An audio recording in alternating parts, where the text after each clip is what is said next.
Hello, and welcome back to another quick 10-minute coffee break make collage.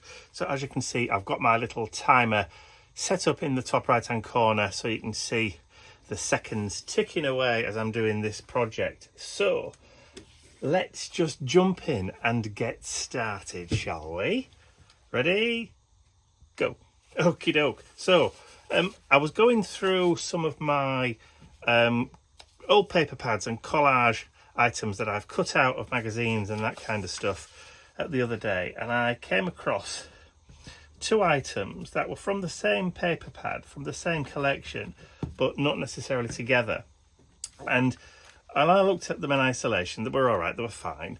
And then when I looked at them both together, they immediately kind of like jumped out and gelled and started to tell a story. It's an unknown story. And I just looked at them and thought, that's really sad. And I thought that deserves to be turned into a coffee break make quick collage art journal page. So that's what I'm going to be doing today with them. So I've taken a sheet of book text from an old Dick Francis novel. It's all his books were about horse racing and that kind of stuff, practically. So what I'm going to do is I'm just going to add some textures using this new fabulous vintage photo distress oxide paper pad that was sent to me quite nicely by Sandy Davis from Telford. So thank you, Sandy. And I'm just going to add some texture into the background. You're not going to see half of this, but that's fine. It doesn't make any difference because that's just the way it is. Sometimes we cover things up when we put bits down. So the next thing is I found this car, and I'd already cut it out and thrown it into one of these plastic wallets where I normally keep my collage bits. And this has been done for ages because it's got sticky back on the back already, which means that it was cut out, ready to be used in a project, and then I thought better of it. But I don't know what it was for because it was that long ago. So now I'm going to stick this down onto the page here. So this is one of those items that when I saw it, I thought this tells a story, but I don't know what that story is. Well, I do know what the story is, but I don't know what the story behind that story is, if you know what I mean. So that's the first item. The other item that I found was a lady looking off. And again, in isolation, they don't look anything. But put together, they do tell a story. So I've also punched a circle from one of my paper pads, and I deliberately chose blue. And I chose blue because it conveys a sense of sadness and of, desperation, if you like. It's one of those colours, blue, that just evoke that kind of thing. So I'm going. Actually, there's writing on that one.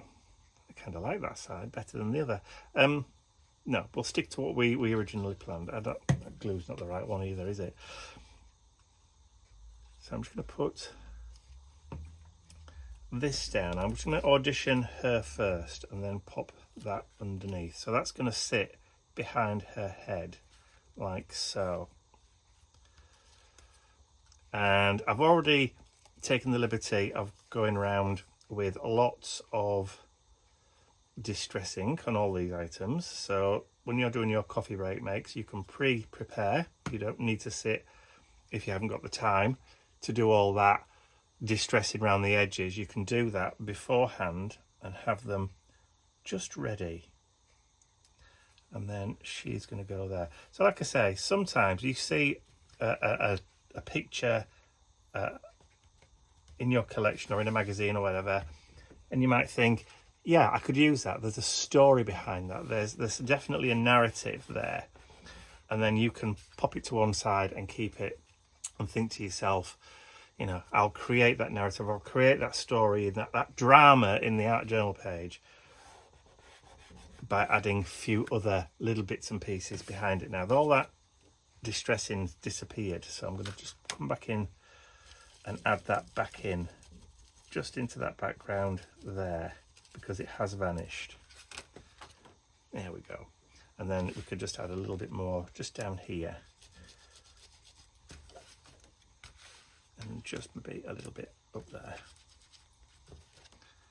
Okay, so that brings that back in to that background, so it kind of breaks up that text on the book page. And I deliberately went through and I read the page beforehand just to make sure that there was no swear words in there either. So now, what completes the narrative without saying very much at all, without kind of leading you anywhere, and what kind of finishes the page off and then ties all those elements together, is this.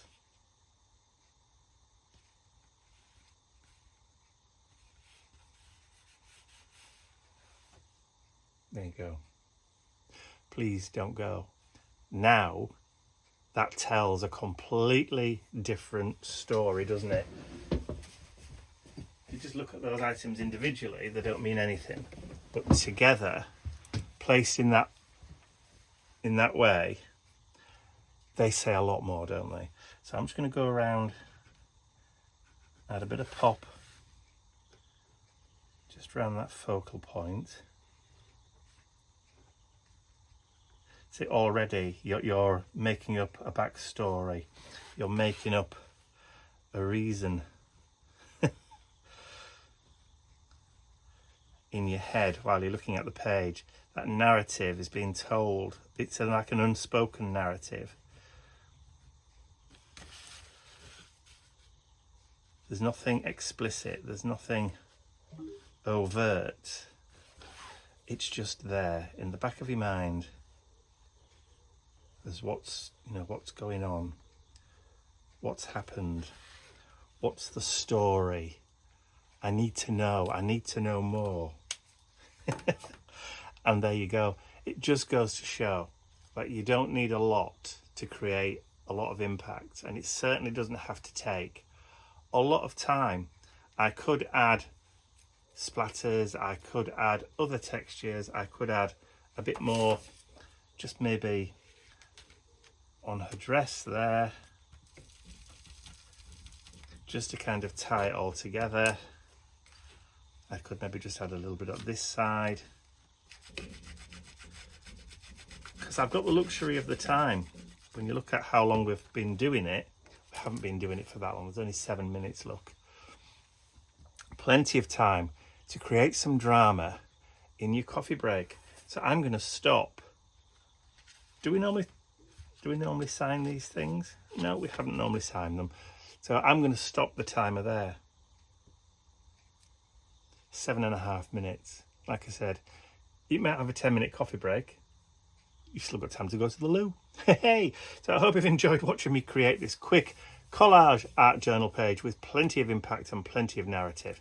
If you have, please remember to give the video a thumbs up, share it with your friends. And if you haven't subscribed to my YouTube channel already, you can do so by clicking the button at the end of the video. That's all from me for now. I'll see you all again very, very soon. Bye for now.